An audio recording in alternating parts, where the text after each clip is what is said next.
Yes, I understand, Orson. Yes. Yes. Quite. Oh, but definitely. Very well, Orson. I shall be expecting you within the hour. Hey, Jackson, we're waiting for you. I'll be there in a moment, Phil, old boy. By the way, Orson, shall I send my car for you, or will you take a cab? Oh, very well. I shall be looking forward to your visit. Thanks very much. Goodbye. Well, that's that.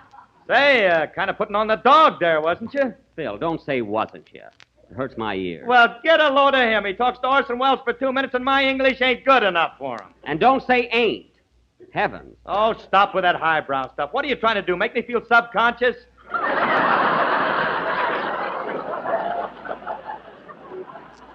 That's self-conscious. And listen, Phil, when Orson Welles gets here, will you do me a favor and talk just with your hands? I'll tell him you've got laryngitis. Come on, let's go inside. Yes, let's join the others. Hip, hip. Gee, you're funny. You know, Phil, it's amazing that you haven't got your own program. Well, I may have one of these days. I often dream about my own show. Oh, you do? Well, maybe I can arrange for the Sandman to tear up your option and sprinkle it on you. Come on, subconscious. Oh, hello, Dennis. Hello, Mr. Benny. Oh, hello, Don. I'm sorry I'm late. Oh, it's all right, Jack. Shall I go ahead now with your introduction? Oh, don't bother. Let it go tonight. Well, no build-up for the star, huh? It isn't necessary, Phil. I think I'm fairly well known, don't you? You're Don Tootin. Everybody knows you, Mr. Benny. Why, your name is famous from coast to coast. Well, thanks, Dennis. That kid'll work next year.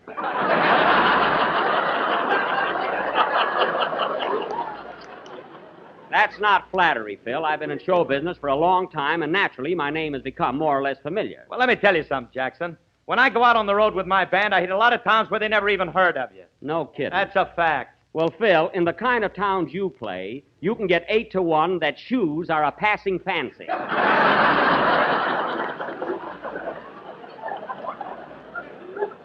You never played a town yet where you didn't have to get off a train and get on a bus, get off the bus and get on a horse, get off the horse and crawl through the brush. You're not an entertainer, you're an explorer.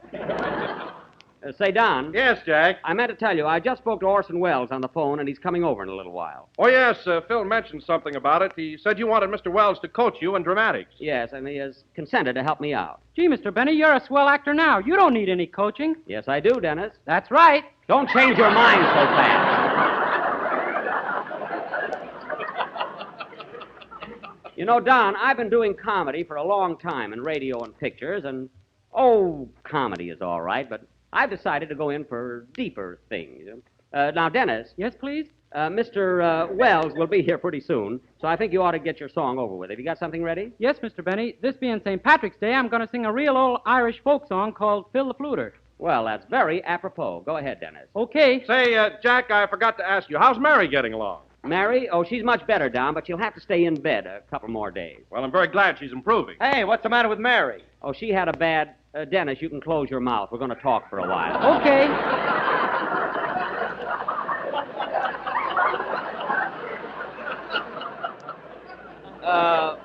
She had a bad cold, Phil. I think it was a touch of the flu, but she's getting along fine. Has Mary got a nurse? Yes, Phil, and she's gorgeous. Well, all right.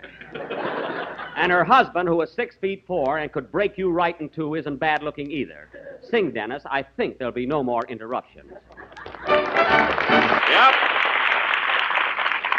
That was Phil the Fluter, sung by Dennis Day, a real Irishman. You know, Dennis, it's a funny thing, but you're the only Irishman I ever met that I can lick. Don't be too sure about that, buddy. I guess I picked the wrong day, folks. Say, I wonder what's keeping Orson. He ought to be here pretty soon. Well, Jack, you must remember that Mr. Welles is a very busy man. Between his radio program and directing, plenty to do. Oh, I know he has a heavy schedule. In fact, I don't know how he'll ever find time to come over here and help you out. Well, you see, Don, he and I are old friends. We went to high school together. High school together? Why, Orson Welles is only 24 years old. Phil, he graduated from high school at the age of 5. Don't you read the magazine? Why, when he was 7, he played Shylock in The Merchant of Venice, and the beard was his own. So don't tell me about Orson Welles. Pretty smart youngster, huh? Smart? Don, if you could have seen him in that high chair in front of the class doing his geometry lessons on his bib. Well, it was simply phenomenal. Is he going to teach you geometry, Mr. Benny? No, Dennis, he's coming over to coach me in dramatic art. And I'll tell you one thing, fellas. With his technique and my feeling for the finer things, who knows what results I can attain? Who knows where I can go? Oh, boy, if Mary was only here. Never mind, Phil. I'm quite serious. Anyway, when Orson gets... Oh, gosh, that must be him. Come in?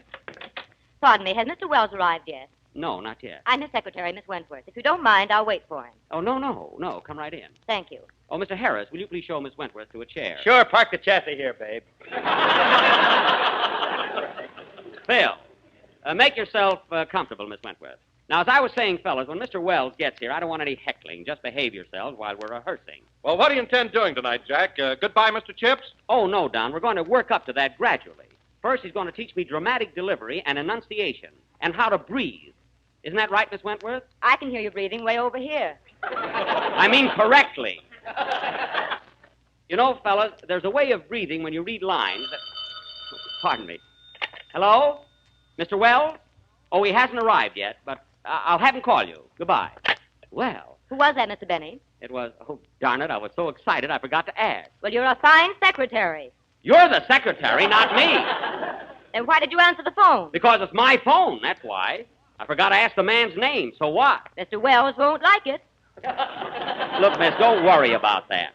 The party will probably call back again. And when they do, I'll be... Come in? Excuse me, is this Studio B? Yes, sir. I was to meet Mr. Wells here. I'm Mr. Stone, his secretary. His secretary? Then who's Miss Wentworth? She's his private secretary. I am right out in the open.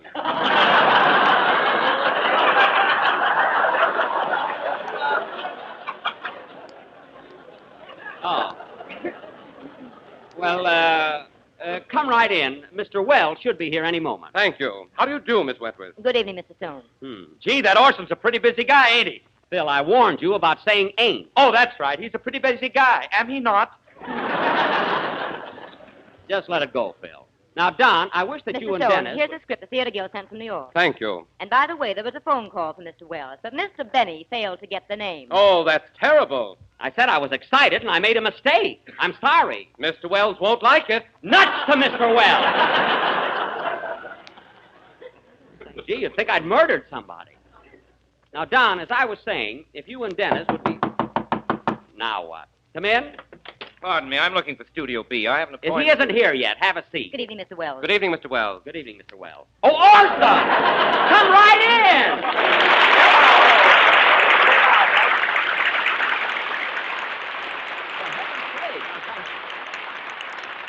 Gosh, I didn't know there for a minute.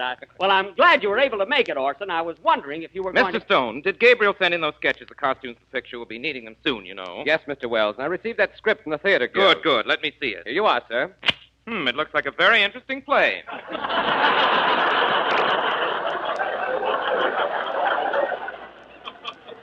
Well, However, to finish the second act, we'll need polishing. gee.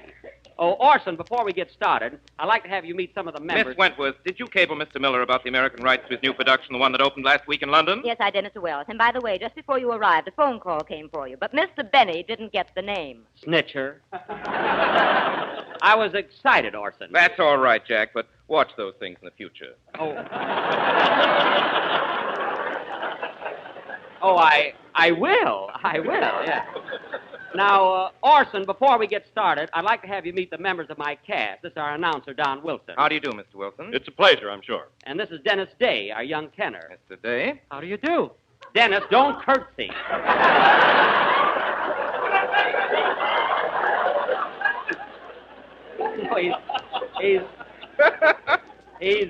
No, he's so polite. And, oh, yes, this is our orchestra leader, Phil Harris. Good evening, Mr. Harris. Hi, Orson. Still scaring people?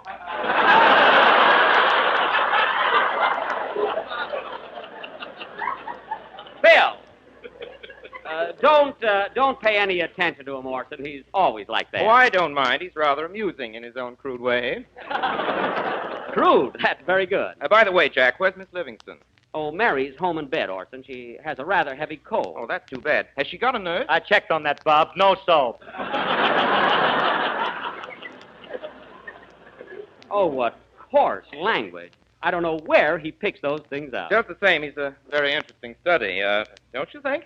Oh, yes, quite.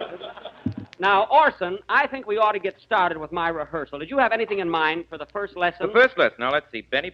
Oh, yes. Hmm. You see, Jack, the reason you haven't gone as far dramatically as you feel you should is because you've been selecting the wrong vehicles. I have. Definitely. For instance, if your goal is the Academy Award, as you say, you should concentrate. Pardon me, Jack, there's something I must do. Miss Wentworth. Yes, Mr. Wells. Take a telegram to Mayor LaGuardia, New York City. Yes, sir. You see, Jack, you should concentrate on the heavier and more legitimate type of drama. I understand. Well, what would you suggest, Orson? Dear Mayor LaGuardia, received your telegram, and if I'm in New York on the 29th, will be only too happy to attend the banquet. Well. However, we'll let you know in plenty of time if I ain't coming. Ain't? Oh, why, Orson! Orson, you said ain't.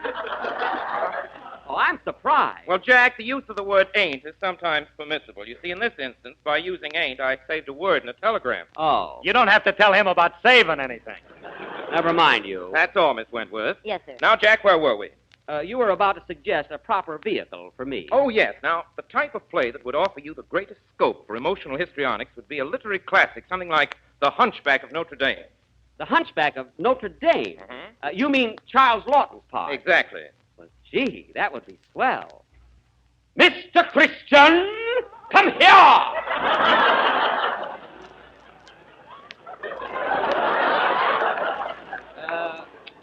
How's that?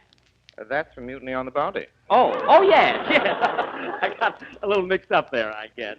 Well, Orson, if The Hunchback is the play you feel I ought to do, let's try it out. I'm your obedient servant. Shall we get started? Yes, Mr. Stone, did you bring the script of The Hunchback with you? Here it is, Mr. Wells. Good. Now, Jack, here's a scene that we can start out with, which I think will give... Oh, pardon me, Orson. Come in. Excuse me, is Mr. Wells here? Why, yes, he is. It's your tailor, Mr. Wells. Oh, come in, Max. You might as well measure me right now. Okay, Mr. Wells. Mark this down, Sam. Right. Now, Jack, I think we can take this scene where the King of France meets the gypsy dancing girl, Esmeralda. Now, let me glance at it Next, a minute. 15 and a half. 15 and a half. Chest, 42. 42. Weight, 36. 36. Leg, 29. 29. Come on, Sam. Goodbye, Mr. Wells.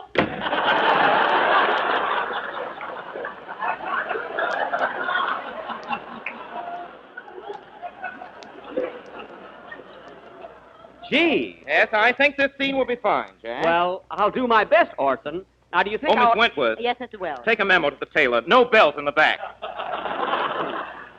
Now, Orson, as I was saying, do you think I ought to give my own interpretation of the Hunchback, or should I mimic Charles Lawton? In other words... Oh, darn it, excuse me. Hello? What? What? London? London, England? Oh, I think that's for me, Jack. Gee, London. Hello? Oh, hello, Miller. So nice of you to call. Yes. Yes, I've heard splendid comment on your London production. I'd like very much to do it. Gee, all the way from London. I understand, Miller, that the Theater Guild has sent me a script which I may have to do first, you see. Yes. Phil, you better play something. This may take all day. Yes. My goodness, what a busy man. Now, here's the point, Miller. I'm committed to the Guild until May 30th. However, if you could arrange to hold the American rights until I'm free.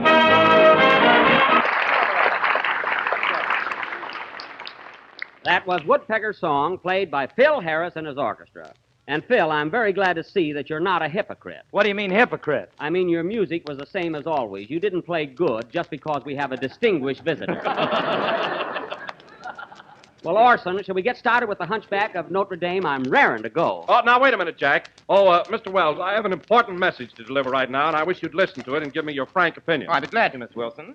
Don, Orson is here to help me. Now, Jack, this will only take a second. Oh. Ladies and gentlemen, next time you're in the mood for attempting an appetizing dessert, go to your neighborhood grocer and ask him for a package of Jell-O. You will find it's not only economical and easy to make, but comes in 6 delicious flavors. So be sure to insist on genuine Jell-O and look for the big red letters on the box. Wow. How was that, Mr. Wells? Very good. But I wish there was some place you could bring elephants in there. Elephants. What an imagination. Well, let's get to me now, eh, Orson? All right, Jack. I see you're ready to play the hunchback. What did you do? Stuff a pillow up your back? No, that's this suit. I must have it altered. Say, Orson, I was just thinking. Of course, I don't want to complain or anything, but as I remember in the picture, Quasimodo, the hunchback, had very little to say. In fact, all he did was grunt and groan. That's not very dramatic, is it? Well, now that's where you're wrong, Jack. A groan or a grunt, if properly delivered, can convey as much emotion as a whole page of dialogue. Well, perhaps you're right, although I never thought of that. Now tell me, Jack, can you groan? Groan? You ought to hear him on payday. Phil, you're the only one I resent pain.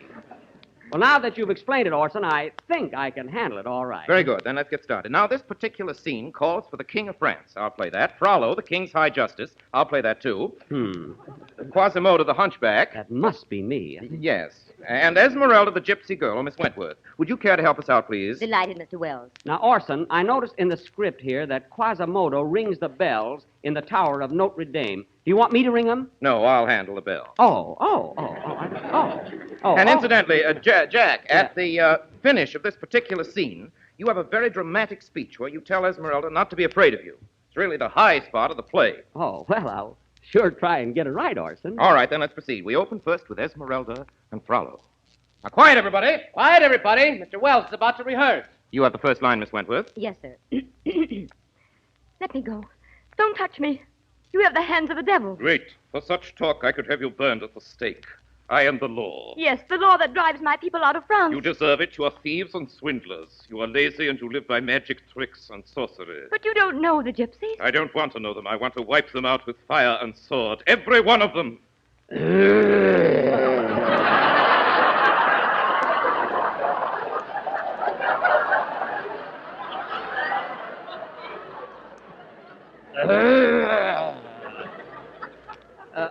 How was that, Orson? Just grown once, Jack. Oh, I thought twice. Now, at this point, King Louis XI of France enters the scene. Esmeralda speaks. Oh, thank heaven. The king approaches. Maybe he will listen to me. You will be heard. I will help you, my child. Your Majesty. But you must give me a good reason. They say you are a lot of thieves. Oh, no, Your Majesty. Whenever we steal, it is because we are hungry. Help us, sire. Please help us. I will help you. You and your people will suffer no longer.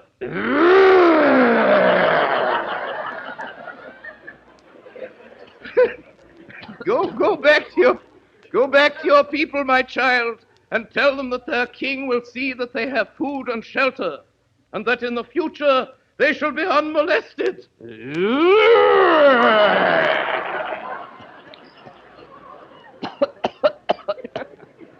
For this, I needed a teacher. Now, look, Orson, I don't know what's wrong, but I don't feel those groans. Maybe I ain't breathing right. Jack, don't say ain't. It's bad English. Well, for heaven's sake, you said it. That was in a telegram. Oh, well, Miss Wentworth, take a wire to Mr. Wells. Dear Orson, I ain't breathing right.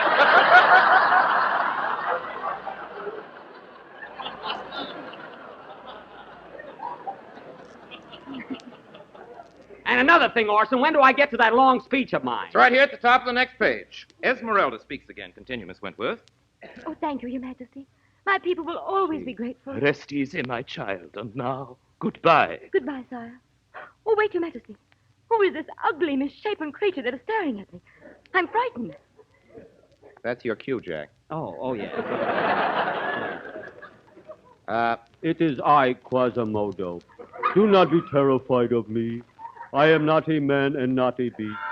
Yet I am human, too. I have a heart and it warms to others. But people... Hey, wait a minute, Orson. You're drowning out my voice. Well, the script calls for bells. I don't care. You don't have to ring them that loud, do you? I'm sorry. Try your speech again. Oh, Mr. Stone, will you ring the bells this time? I want to watch Mr. Benny. Yes, sir. Go ahead, Jack. It is I, Quasimodo. Do not be terrified of me. I am not a man and not a beast. The more look down Hello? upon the Yes, needy. he's here. It's for Yet you, I Mr. am Wells. human. New York calling. Thank I have a you. heart and Hello? it warms to others. Oh, The hello, tongue Harrington. drive me off Listen, as though I Harrington, was I've the been trying to evil reach one you all because day. my soul is When do you think imprisoned I'll get the in proof an for those ugly books? body. Now, It see will here, be all the Harrington. more You painful. promised that 2 weeks And all ago. that is beautiful. Harrington, this is the That is last why I straw. look at you. Harrington. You are very beautiful. Harrington. How about you Harrington, try you to listen me to me. inside? Harrington, this is Oh, for crying out loud. How can I act with all this going on? For heaven's sake! Oh, Mr. Wells, your suit is ready for a fitting. Thank you, Max. I'll try it on here. Oh, the heck with it. Play, Phil. What I go through for a career. This is the last number of the 24th program in the current Jello series, and we'll be with you again next Sunday night at the same time. Say, Orson, I'm sorry I blew up the way I did, but I would like to become a dramatic actor. Well, Jack, those things take time, but I'll tell you what. Come over to my show next Sunday. We're going to do June Moon, and there's a swell part in it for you. Well, gee, I'll be glad to. Will I have to groan much in it? No, no, Jack. There isn't a single groan in the entire play. Oh, gosh, and just when I had it down pat. Good night, folks.